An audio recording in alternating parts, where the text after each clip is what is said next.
الحمد لله نحمده ونستعينه ونستغفره ونتوب إليه ونستهديه ونعوذ بالله من شرور أنفسنا ومن سيئات أعمالنا من يهده الله فلا مضل له ومن يضلل فلا هادي له أشهد أن لا إله إلا الله وحده لا شريك له وأشهد أن سيدنا ونبينا محمدا عبده ورسوله اللهم صل وسلم على عبدك ورسولك محمد وعلى آله وصحبه ومن تبعهم بإحسان إلى يوم الدين اللهم علمنا ما ينفعنا وانفعنا بما علمتنا وزدنا علما وأدبا وإخلاصا وعملا ينفعنا وألحقنا بعبادك الصالحين. Baik para ikhwah sekalian, para kawan-kawan sekalian, insya Allah kita akan melanjutkan pembacaan kitab Al-Arba'in An-Nawawiyah. Kita saat ini berada di hadits yang ketiga. Haditsnya berbunyi, An Abi Abdurrahman Abdullah bin Umar bin Al-Khattab radhiyallahu ta'ala anhu qala سمعت رسول الله صلى الله عليه وسلم يقول بني الإسلام على خمس شهادة أن لا إله إلا الله وأن محمدا رسول الله وإقام الصلاة وإيتاء الزكاة وحج البيت وصوم رمضان رواه البخاري ومسلم.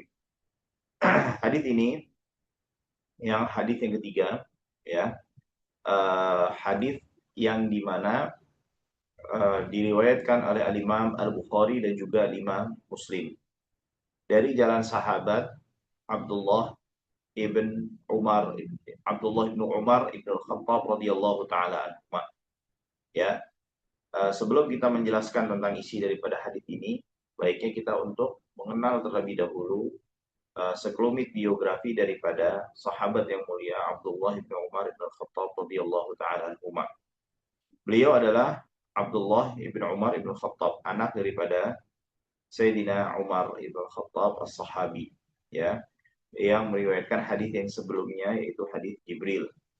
Walaupun hadis Jibril ini hakikatnya juga diriwayatkan dari jalan, kalau kita melihat sanadnya, kita merujuk kepada kitab induknya seperti Sahih Muslim, ya, itu juga diriwayatkan dari sahabat Abdullah bin Umar, akan tetapi beliau menyampaikannya dengan menyandarkan kepada ayahnya yaitu Umar ibn Khattab radhiyallahu taala anhu. Ibu beliau bernama Zainab bintu Mad'un ibn Habib ibn Wahab ibn Hudzafah al-Jumahi. Ya, jadi ibunya beliau ini adalah saudari daripada Utsman ibn Mad'un, ya, salah seorang yang paling dicintai Rasulullah sallallahu alaihi wasallam. Beliau masuk Islam di kota Makkah, ya, mengikuti daripada ayahnya beliau Umar bin Khattab, dan juga hijrah bersama dan menemani ayahnya, ya. Dan beliau radhiyallahu taala anhu, ya, tidak bisa ikut serta di dalam perang Badar. Mengapa demikian? Karena sebagaimana tadi disampaikan, beliau hijrah bersama ayahnya, ayahandanya yaitu sahabat yang mulia Umar bin Khattab, yang dimana beliau kala itu masih sangat kecil. Dan ketika perang Badar itu terjadi, ya, dan beliau menawarkan dirinya untuk ikut sertakan dalam peperangan tersebut, Rasulullah Shallallahu Alaihi Wasallam tidak menerimanya, dikarenakan beliau kala itu masih kecil. Nah, baru tahun berikutnya, ya, perang Badar tidak bisa ikut karena masih kecil. Lalu beliau menawarkan diri pada perang Uhud, ya, dan beliau tidak diterima oleh Rasulullah Shallallahu Alaihi Wasallam. Baru di peperangan selanjutnya, itu di perang Khandaq, barulah beliau ikut serta berperang bersama Rasulullah Shallallahu Alaihi Wasallam, dan ketika itu umur beliau berusia 15 tahun, ya. Dan beliau termasuk dalam penyebutan atau yang masuk ke dalam golongan yang disebut Al-Abadilah Al-Arba'ah, 4 sahabat yang bernama Abdullah, ya. Yaitu siapa saja? Ya, tentu Abdullah bin Umar. Lalu selanjutnya adalah Abdullah bin Abbas. Lalu yang ketiga adalah Abdullah bin Amr ibn al-As, dan yang keempat adalah Abdullah bin Zubair, ya. Abdullah bin Mas'ud itu tidak dimasukkan, ya, dalam Abadilah ini, karena ya kita mengetahui Abdullah bin Mas'ud ini adalah sahabat senior. Dan bila kita membaca kitab-kitab hadis, ya, bila nama sahabat disebutkan hanya Abdullah saja, maka yang dimaksudkan adalah siapa? Abdullah bin Mas'ud radhiyallahu taala anhu. Berbeda dengan Abadillah empat Abdullah yang tadi disebutkan, maka dia disebutkan dengan nama ayahnya. Kayak Abdullah bin Umar atau Ibnu Umar, Abdullah ibn Amr ibn al-As, Abdullah ibnu Zubair, Abdullah ibnu Abbas radhiyallahu taala anhu. Nah, beliau juga termasuk adalah sahabat Abdullah bin Umar ini adalah salah satu dari 6 sahabat yang paling banyak meriwayatkan hadis. Ya, jadi ada 6 sahabat yang paling banyak meriwayatkan hadis. Ya, di antaranya Abdullah bin Umar radhiyallahu taala anhu. Dan juga selain beliau, yaitu Abu Hurairah, itu Abbas, Sayyidah Aisyah radhiyallahu taala anha, Jabir bin Abdullah, dan juga Anas ibnu Malik radhiyallahu taala anhum. Baik. Abdullah bin Umar ini ya memang salah satu sahabat yang bisa dikatakan yang paling apa namanya rajulun soleh. Ya, tentu sahabat semuanya soleh. Tapi Abdullah bin Umar ini benar-benar kesolehannya itu kalau bahasa kita sekarang next level sudah. Ya, untuk dalam artian disandingkan dengan sahabat-sahabat yang lainnya. Ya, dan juga memiliki kewaraan yang luar biasa.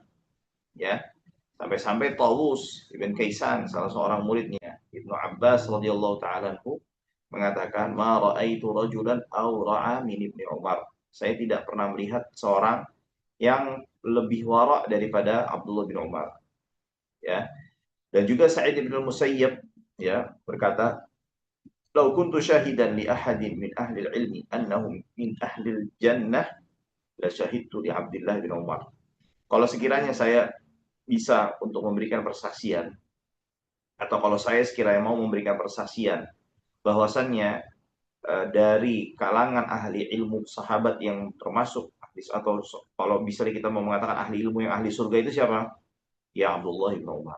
Tentu bukan berarti mengatakan bahwasannya sahabat itu bukan ahli surga, enggak, tapi dalam artian saking salehnya tersebut sampai Sa'id bin Musayyib sampai ini memberikan sebuah permisalan, perumpamaan atau ungkapan yang menunjukkan akan kesalehan Abdullah bin Umar radhiyallahu taala anhu.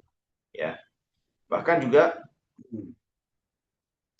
hal tersebut juga di atau namanya kesalehan Abdullah bin Umar ini juga disebutkan oleh Nabi Muhammad Sallallahu Alaihi Wasallam. Sebagaimana dalam sebuah hadis yang dikeluarkan Imam Al-Bukhari dan juga Imam Muslim, ya, bahwasanya beliau itu pernah melihat di dalam mimpi beliau, ya, ketika beliau tidur di dalam masjid, ya, karena kala itu beliau masih remaja dan beliau masih masih belum menikah, ya. Tiba-tiba di dalam mimpi tersebut beliau melihat diri beliau itu dibawa oleh 2 orang malaikat. Tiba-tiba kedua malaikat tersebut mengajak sahabat yang mulia Abdullah bin Umar bin Khattab radhiyallahu taala anhuma ke neraka. Ya, tiba-tiba dia melihat adanya dinding sumur.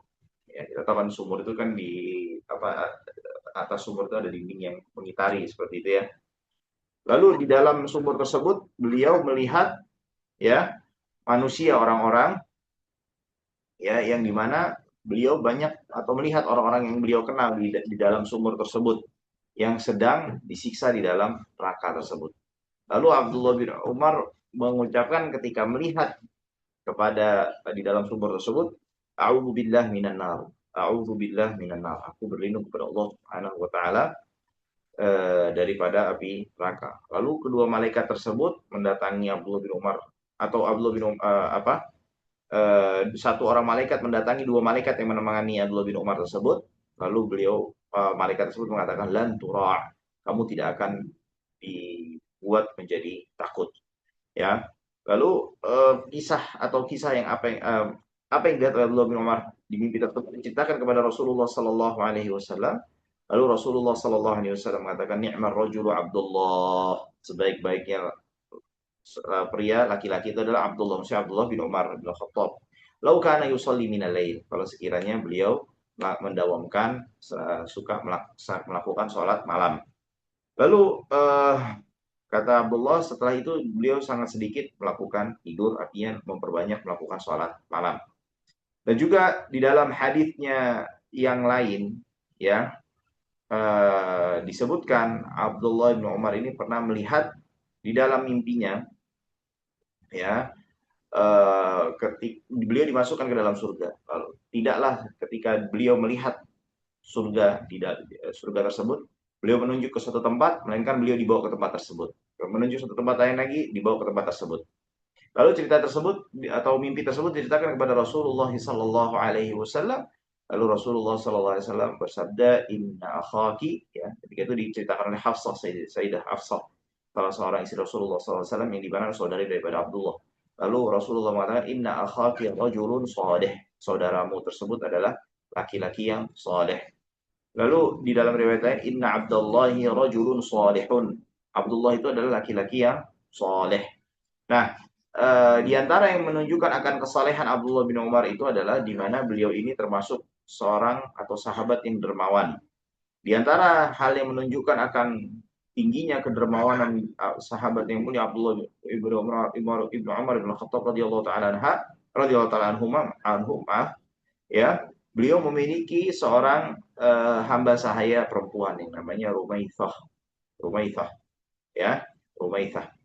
Lalu ketika beliau yang dimana hamba sahaya perempuan ini begitu disukai oleh Abdullah bin Umar ibn Khattab. Lalu ketika rasa tersebut suka, ya, dalam artian takjub senang sama hamba sahaya perempuan tersebut, lalu beliau membebaskan Rumaithah tersebut. Mengapa demikian? Karena beliau membaca ayat lan tanalul birra hatta tunfiqu ma tuhibbun. Kalian tidak akan mendapatkan kebaikan sampai kalian menginfakkan apa yang kalian sukai. Lalu kata Abdullah bin Umar, karena saya menyukai Rumaithah, maka saya bebaskan fisabilillah. Saya bebaskan untuk Allah Subhanahu wa taala. Lalu Abdullah bin Umar mengatakan, kalau sekiranya bukan karena saya telah membebaskan Rumaithah untuk Allah, maka saya sudah juga nikahkan. Artinya benar-benar udah murni 100% diserahkan kepada Allah Subhanahu wa taala dengan membebaskannya, ya. Maka itu Nafi', salah seorang hamba sahayanya sahabat yang mulia Abdullah bin Umar, guru daripada siapa? Guru daripada Imam Malik, Nafi', ya. Eh, menceritakan tentang sahabat Abdullah bin Umar ini, idza ishtadda ajabuhu min malihi qarrabahu lillah. Kalau sekiranya Abdullah bin Umar itu senang dengan harta yang dimilikinya, itu langsung dia infakkan, lalu infakkan, ya, dengan harta tersebut. Wa rubbama tasaddaqa fil majlisil wahidi bi 30 alfa. Dan tidak jarang Abdullah bin Umar itu pernah di satu majelis, satu kali duduk, satu momen, pernah berinfak sebanyak 30.000. 30.000 dan dinar, luar biasa. Satu dinar itu 4,25 gram emas. Ya, kalau emas sekarang nih 2,4 sekian, ya, sering setahu anak. Ya, betul ya. 2,4 sekian, ya. Maka bayangkan berapa yang beliau telah infakkan, ya. Yang beliau telah infakkan di momen tersebut, ya. Nah, beliau dikatakan melakukan haji sebanyak 60 kali haji, ya, dan melakukan umroh sebanyak 1.000 kali, ya, melakukan 1.000 kali umroh, ya, dan telah menyumbangkan sebanyak 1.000 kuda untuk jihad di jalan Allah dan membebaskan 1.000 hamba sahaya, ya, yang dimana hamba sahayanya ini seringkali atau ketika Abdullah bin Umar itu mengetahui hamba sahaya ini orang rajulun saleh, suka beribadah, itu langsung dibebaskan oleh Abdullah bin Umar. Sampai-sampai ada sebagian sahabat yang lain atau orang yang mengenal Abdullah bin Umar itu menegur, kamu itu bisa jadi dikelabui atau dibohongi oleh hamba saya, ya, mereka pura-pura ibadah yang kuat, ibadah yang rajin supaya mereka dibebaskan olehmu. Ya. Lalu Abdullah bin Umar mengatakan, "Man khada'ana billah in khada'na lahu." Ya, siapa yang apa namanya? Memperdaya saya, menipu saya dengan menggunakan nama Allah, maka nggak apa-apa, saya rela untuk dikelabui dan dibodohi atau dibohongi dengan hal tersebut ya. Nah, ala kulli hal artinya apa namanya? Abdullah bin Umar ini terkenal sebagai seorang yang apa namanya? Seorang yang dermawan ya. Disebutkan Abdullah bin Umar itu tidak akan makan melainkan harus ada anak yatim yang menemani. Disebutkan juga tidaklah beliau makan melainkan beliau harus ada apa? Harus ada orang miskin yang menemani. Kalau nggak ada orang miskin beliau tidak akan mau makan. Ya, saking zuhudnya beliau radhiyallahu taala anhu itu disebutkan ketika tidak beliau pernah minum apa namanya minum air dingin, tiba-tiba beliau menangis. Ya, beliau menangis. Ya. Lalu ditanya, kenapa engkau menangis wahai Abdullah bin Umar? Lalu beliau mengatakan, zakartu ayatan fi kitabillah. Saya mengingat satu ayat di dalam firman Allah Subhanahu wa taala, wahila bainahum wa baina ma yashtahun. Ya. Penduduk neraka itu dihalangi daripada apa yang mereka inginkan. Ya. Lalu beliau mengatakan, fa'araftu anna ahlan nar la yashtahuna syai'an. Saya mengetahui penduduk neraka itu nggak mau apa-apa. Ya. Syahwatuhumul ma'ul barid. Keinginan mereka hanya ingin meminum air yang sejuk saja. Karena apa? Karena firman Allah Subhanahu wa taala dalam surat Al-A'raf, "Afidu 'alaina minal ma'i aw mimma razaqakumullah." Ya, berikanlah kami, curahkan kepada kami air yang kalian telah diberikan dengannya. Maksudnya penduduk neraka berbicara kepada penduduk surga untuk memberikan kepada penduduk neraka itu air, ya. Nah, beliau meninggal di umur 84 tahun, ada yang mengatakan 86 tahun. Dan beliau meninggal di tahun 74 Hijriah. Ada yang mengatakan tahun 73 Hijriah. Dalam kondisi syahid. Mengapa? Karena beliau memiliki perselisihan dengan Hajjaj bin Yusuf, salah seorang pemimpin yang zalim. Ya, ketika ada perselisihan tersebut, Hajjaj bin Yusuf itu melakukan makar kepada Abdullah bin Umar sehingga meracuni Abdullah bin Umar hingga beliau wafat dengan racun yang diberikan oleh orang suruhannya Hajjaj bin Yusuf. Ya, nah beliau meninggal di kota Makkah dan beliau sempat berwasiat untuk dimakamkan itu di Hil. Hil itu apa maksudnya? Kita tahu kota Makkah itu kan ada bagian dari kota Makkah itu yang merupakan tanah haram, ya, yang punya apa namanya hukum khusus mengenai tanah tersebut. Nah, jadi di luar batas wilayah tanah haram itu sahabat yang mulia Abdullah bin Umar itu pernah minta untuk di apa? Untuk dikebumikan atau di apa namanya dimakamkan di wilayah tersebut. Akan tapi permohonan tersebut tidak direalisasikan oleh orang-orang yang mengenal beliau atau yang memakamkan beliau, justru dimakamkan di tanah haram di Mekah Al-Mukarramah. Nah, beliau meriwayatkan 1630 hadis. 1630 hadis, ya. Ada sekitar 170 hadis yang dikeluarkan oleh Bukhari dan juga Muslim secara bersamaan, ya. Dari 170 tersebut yang dikeluarkan secara bersamaan di Bukhari ada, di Muslim ada, ya. Nah,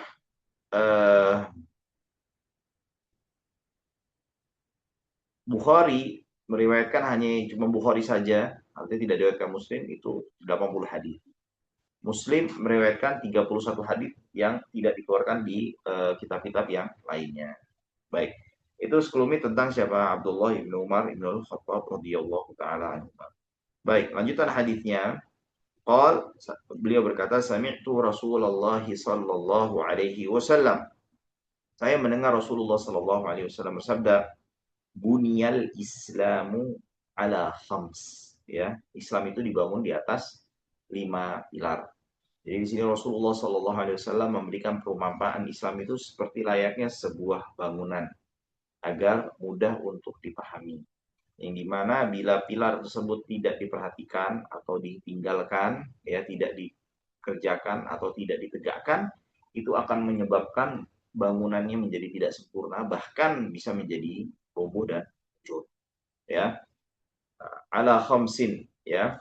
Nah, yang menariknya, 5 hal tersebut itu merupakan ibadah, ya, yang dimana ibadahnya tersebut bisa dikatakan dari 5 ini ada yang sifatnya qauliyah, ada yang sifatnya qauliyah perkataan, dan juga nanti ada yang sifatnya perbuatan fi'liyah, ya, fi'liyah.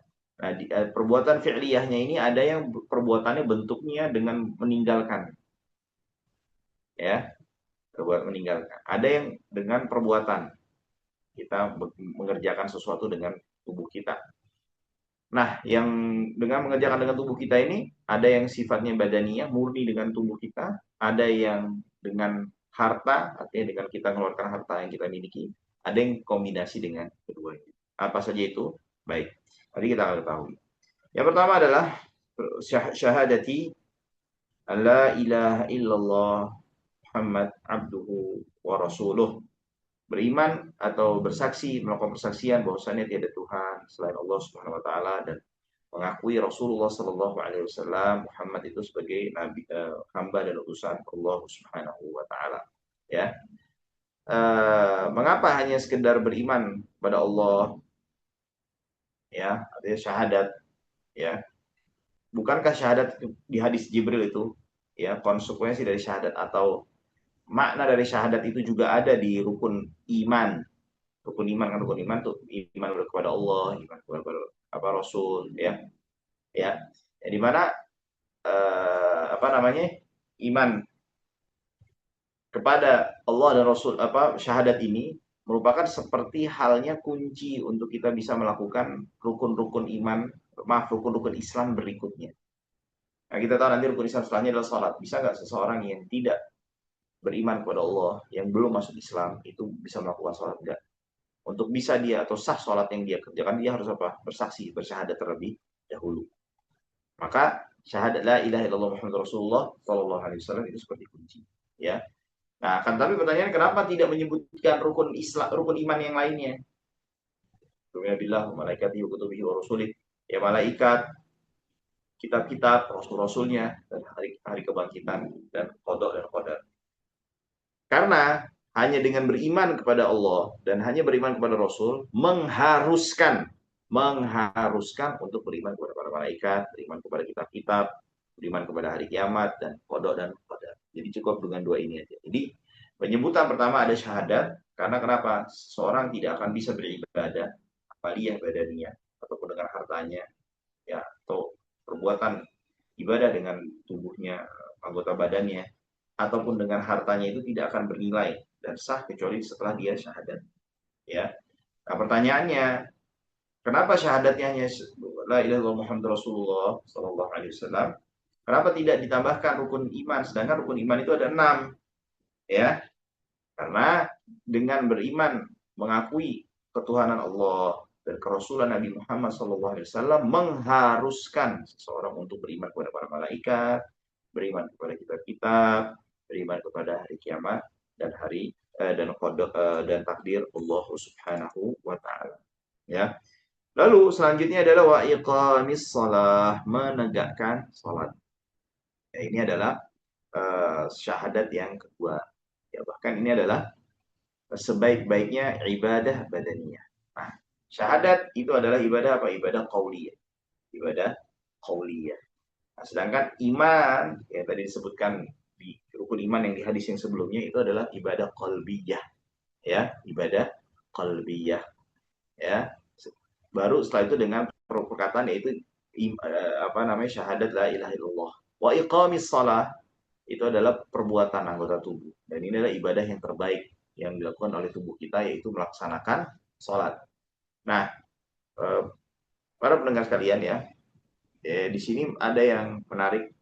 Rasulullah Shallallahu Alaihi Wasallam menggunakan kata iqamis sholat, menegakkan sholat, yang dimana menegakkan sholat ini tidak atau memiliki makna yang lebih daripada sekedar menggunakan kata melaksanakan sholat atau yusolli, ya, melakukan sholat.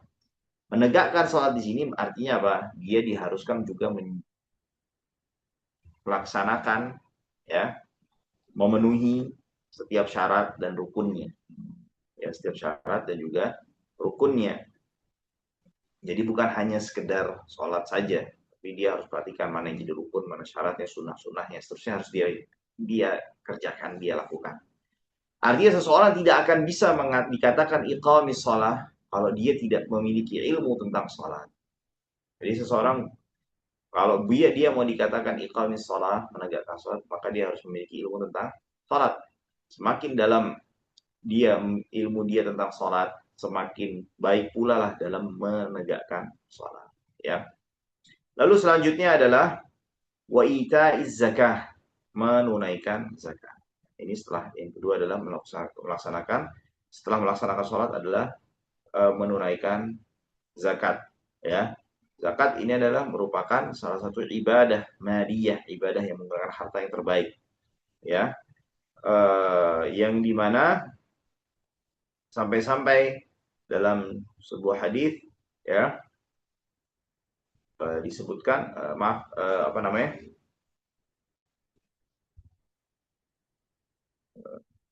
ya, di mana di dalam banyak ayat Allah Subhanahu wa taala menyandingkan melaksanakan sholat dengan menunaikan zakat, ya. Jadi dalam menunaikan zakat ini terdapat sebuah bisa dikatakan semacam hikmah, bahwasannya seorang muslim yang baik bukan hanya sekedar dia menjaga hubungan dirinya dengan Allah Subhanahu wa taala, tapi juga menjaga hubungannya dan ia memiliki perhatian kepada sesama saudara muslimnya. Di antara bentuk ekspresi memperhatikan saudara muslimnya adalah dengan apa? Dia menunaikan zakatnya. Ya, karena seseorang tidak akan dikatakan muslim yang baik walaupun dia sholat, ketika dia wajib zakat dia tidak melaksanakan atau menunaikan zakatnya. Oleh dari itu Rasulullah Shallallahu Alaihi Wasallam apa namanya, memberikan peringatan kepada kita semua, ancaman, ya, bagi orang yang memiliki harta lalu tidak menunaikan zakatnya. Salah satunya dalam sebuah hadis yang dikeluarkan, ya, Al-Bukhari, ya, bahwasannya Rasulullah SAW bersabda, "Man atahu Allahu malan falam yu'addi zakatahu." Siapa yang diberikan harta oleh Allah lalu tidak ditunaikan zakatnya, mustila lahu yaumal qiyamah syuja'an agra' lahu zabibatan yutawwiduhu yaumal qiyamati thumma ya'khudhu bilih zamataihi, ya, yani shidqaihi wa hiya janibah fam thumma yaqul ana maluka wa ana kanzuka, ya. Nanti di hari kiamat Allah Subhanahu wa taala akan melilitkan orang tersebut dengan sebuah ular yang akan memakannya, ya. Dan ular tersebut ketika melihat orang tersebut membacakan firman Allah Subhanahu wa taala, wa la yahsabanna alladziina yabkhaluna bima ataahumullahu min fadlihi huwa khairan lahum bal huwa syarrul lahum. Janganlah kalian mengira siapa saja yang bakhil, ya, kikir dengan harta yang telah Allah Subhanahu wa taala berikan kepada mereka daripada kebagian karunia Allah, itu adalah yang terbaik buat mereka. Akan tapi itu adalah yang buruk buat mereka. Dan juga firman Allah Subhanahu walladzina yaknizuna adh-dhahaba wal fiddata wa la yunfiqunaha fi sabilillahi fabashshirhum bi'adzabin alim yawma yuhma 'alaiha fi nari jahannam fatuqwa biha jibahuhum wa junubuhum wa dhuhuruhum, ya. Dan berikan kabar gembira, kabar kepada mereka yang tidak menunaikan zakat itu nanti akan disetrika, ya, lambungnya, jidatnya dan tubuhnya, ya. Lalu selanjutnya adalah wahajjil baiti, menunaikan haji, melaksanakan haji ke Baitullahil Haram. Lalu selanjutnya wasaumi Ramadan, dan menutupnya dengan puasa Ramadan. Tetapi di dalam riwayat yang lain, ya, Nabi Muhammad Shallallahu Alaihi Wasallam mendahulukan puasa Ramadan lalu mengakhiri dengan menunaikan haji. Jadi dalam riwayat yang dibawakan Imam Nawawi ini, melaksanakan haji baru puasa Ramadan, ya, puasa Ramadan, ya.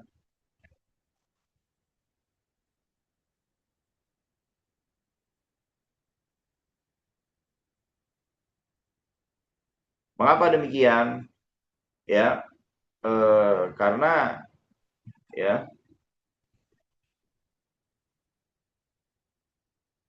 karena sebab haji itu atau haji ini kait itu tempat melakukannya atau pelaksanaannya itu berkaitan dengan Baitullahil Haram yang ada di Makkah. Dan kaitan ya tempat tersebut tidak terulang seperti halnya apa? Seperti halnya puasa. Maksudnya bagaimana Ustaz? Kayak gini. Jadi karena ikatan yang mengikat haji itu tidak sekuat ikatan yang mengikat puasa, itu sehingga dalam hadis ini Rasulullah seakan-akan memberikan perhatian dengan mendahulukannya terlebih dahulu. Jadi jangan sampai lupa haji kalian, ibarat kayak gitu loh. Kalau puasa ya karena udah banyak yang ngingetin, jadi seperti di diakhirkan seperti itu. Itu kata para ulama hikmah riwayat yang mendahulukan haji baru mengakhirkan puasa. Adapun di dalam riwayat yang lainnya yang dimana mendahulukan puasa dan setelah itu haji dikarenakan puasa ini diwajibkannya terlebih dahulu dibandingkan apa? Dibandingkan haji. Puasa ini diwajibkannya tahun kedua Hijriah.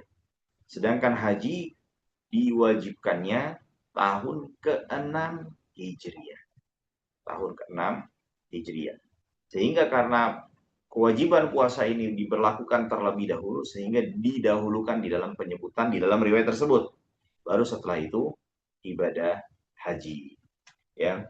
Nah, lalu para ulama memberikan semacam kesimpulan ya atau hikmah secara global tentang hadis ini ya di mana disebutkan waqaddama syahadataini bi annahuma malakul amri kullihi wa asluh. Ya, Rasulullah SAW mendahulukan penyebutan dua kalimat syahadat dikarenakan dialah yang memiliki semua urusan ini dan merupakan apa pondasi daripada Islam itu sendiri. Dikarenakan yang selainnya, sisanya tersebut itu hakikatnya dibangun di atas dua kalimat syahadat, bahkan disyaratkan dengan dua kalimat syahadat. Artinya, seseorang yang belum mengakui atau mengikrarkan dua kalimat syahadat tersebut tidak akan diterima melakukan apa-apa yang disebutkan Rasulullah SAW setelah dua kalimat syahadat. Tidak sah melakukan sholat, puasa, zakat, dan seterusnya kalau dia tidak beriman dan mengucapkan dua kalimat syahadat. Summa sholat, lalu sholat. Kenapa Rasulullah menyebutkan sholat? Hikmahnya dikarenakan Allah Subhanahu wa taala menjadikan sholat ini atau menyebutkan sholat ini setelah penyebutan orang beriman. Ya, dalam firman Allah Subhanahu wa taala, alladzina yu'minuna bil ghaibi wa yuqimuna shalah. Ya, yang mereka beriman kepada hal-hal gaib dan menegakkan sholat. Bahkan di dalam ayat yang lain Allah Subhanahu wa taala menyebutkan sholat itu sebagai iman.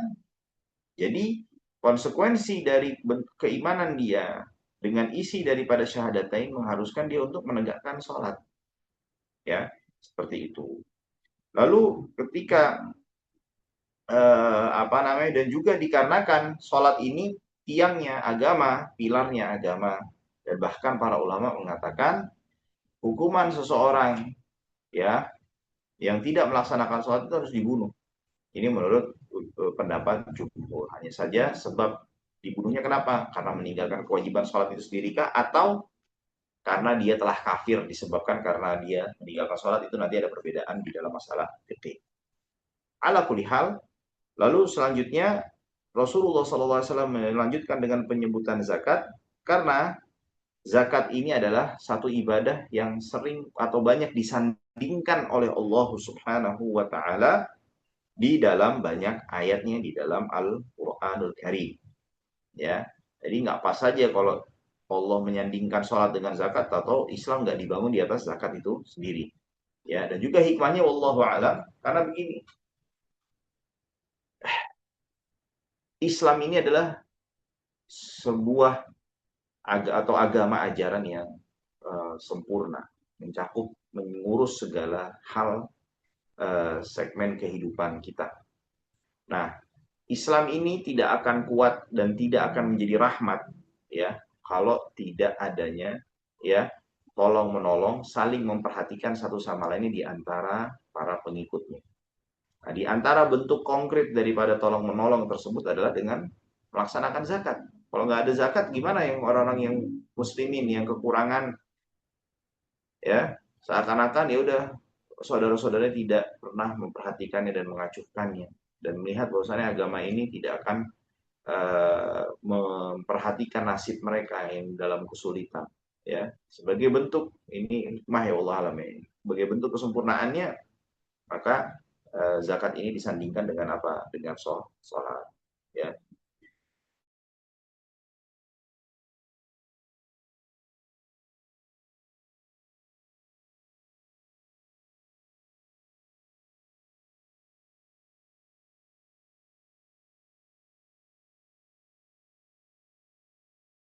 ya lalu puasa haji lalu puasa ya karena puasa ini sebagai bentuk apa pembaharuan keimanan kita kepada Allah Subhanahu Wa Taala dengan menurunkan apa namanya dengan kita dipaksa untuk meninggalkan sesuatu hal yang paling kita sukai itu makan minum dan menuruti hawa nafsu dan syahwat. Nah, baik. Nah, di dalam hadis ini ya kan disebutkan bunyal Islamu ala khams. Islam itu dibangun di atas 5 pilar.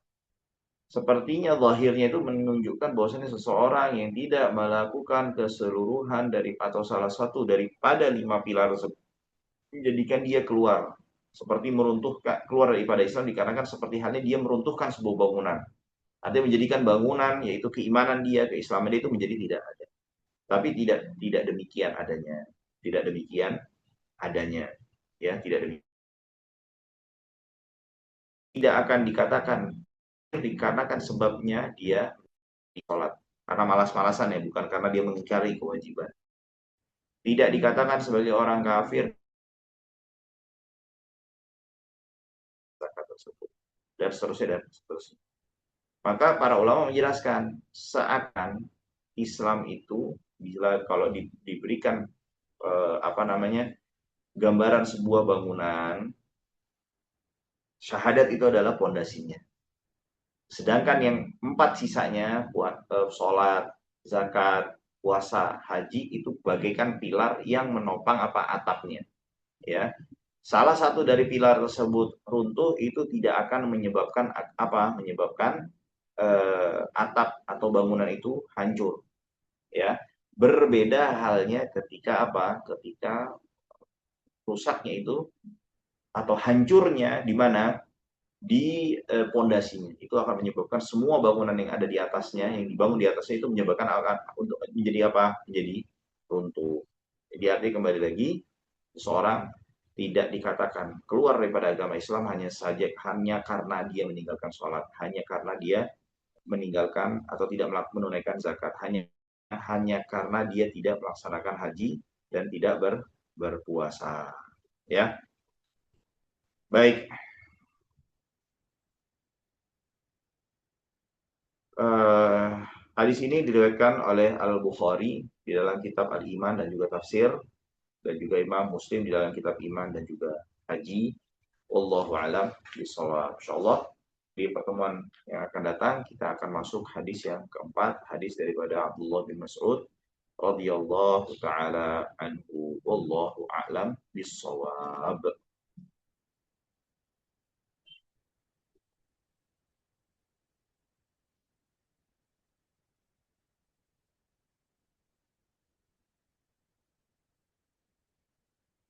Ada yang mau tanya atau bagaimana? Ada saat melalui admin. Jadi peserta ada yang bertanya, Ustaz izin bertanya, di dalam hadis tersebut ada kalimat meninggikan bangunan. Sedangkan banyak menara-menara bercorak Islam seperti di Turki, Arab, itu semua kan tinggi. apa tidak bertentangan dengan hadis tersebut atau apakah hadis ini hanya berlaku di rumah saja? Syukran Ustaz. Oke. Ini hadis yang sebelumnya ya, masalah tanda-tanda akhir zaman ya. Iya Ustaz, pertanyaan dari pekan kemarin. Oke ya. Perlu dipahami secara umum dulu ya, secara umum bahwasannya setiap tanda akhir zaman itu tidak selalu diartikan sebuah hal negatif. Jangan selalu diartikan apa arti negatif. Mengapa demikian? Karena di antara tanda akhir zaman itu diutusnya Nabi Muhammad SAW. Apakah kita mengatakan bahwa diutusnya Nabi Muhammad itu adalah sebuah hal buruk atau negatif? Enggak. Ya. Nah, adapun apa yang disampaikan oleh Nabi Muhammad SAW itu sekedar menunjukkan akan fenomena perubahan kondisi manusia di masa yang akan datang. Ya, yang dimana perubahan tersebut tentu tidak harus diartikan sebagai hal yang buruk atau hal yang negatif, tidak harus. Tetapi berpotensi untuk kepada hal tersebut, iya, ya, dan tidak menunjukkan akan larangan, tidak menunjukkan akan apa, larangan. Jadi ketika bisa dikatakan nanti di akhir zaman begini itu tidak harus selalu diartikan itu sebuah larangan, tidak larangan untuk meninggikan bangunan atau tidak. Terlebih lagi bila halnya meninggikan bangunan tersebut memiliki maslahat kebaikan untuk kaum muslimin. Contohnya tadi sebutkan yang bisa kayak tadi di Turki kan kita tahu bangunan gaya-gaya Turki terlebih lagi secara khusus bisa kayak masjid itu menara kan menjulang tinggi. Nah, menjulang tingginya menara tersebut memiliki maslahat yaitu apa? Untuk mengumandangkan azan di atas menara tersebut sehingga bisa terdengar lebih jauh dan lebih luas lagi oleh kaum muslimin yang ada di wilayah tersebut. Ya, kembali lagi artinya tidak setiap apa yang disampaikan oleh Nabi Muhammad SAW mengenai tanda akhir zaman itu selalu diartikan sebagai hal yang negatif, hal yang buruk dan sebuah larangan. Tidak, tidak semua seperti itu. Wallahu a'lam bishawab.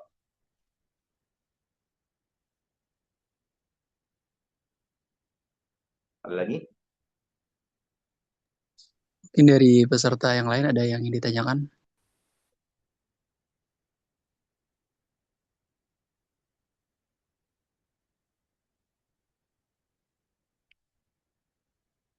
Baik, kalau dirasa tidak ada pertanyaan lagi, kita tutup dengan doa kafaratul majlis. Subhanakallahumma wa bihamdik asyhadu an la ilaha illa anta astaghfiruka wa atubu ilaik. Walhamdulillahi rabbil alamin. Assalamualaikum warahmatullahi wabarakatuh. Waalaikumsalam warahmatullahi wabarakatuh. Jazakumullah khairan Ustaz. Wa iyyakum.